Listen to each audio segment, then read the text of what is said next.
puputulin natin yung trailer natin guys, para pasok natin yung truck natin sa workshop.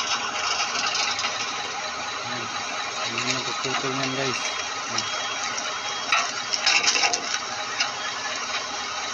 Nakatali pa ng ano yan, pinalian pa ng guma, sinasingaw. Ayan, binabaklas ko pa yung guma yan guys, maputol natin yung sibingis line na yun.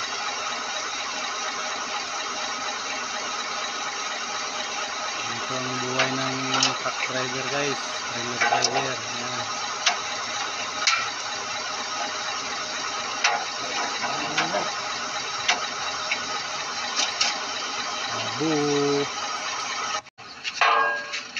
Bababa natin yung landing gear guys, kasi ipuputulin ko yung trailer ko pasok sa workshop yung tractor head ko.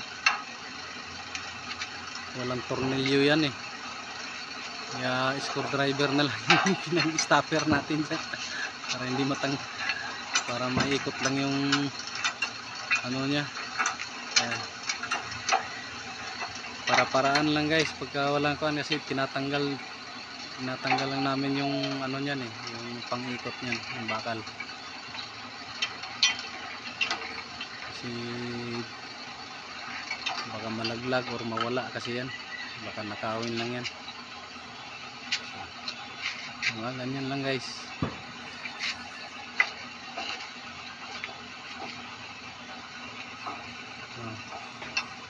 Yun, nahulog pa.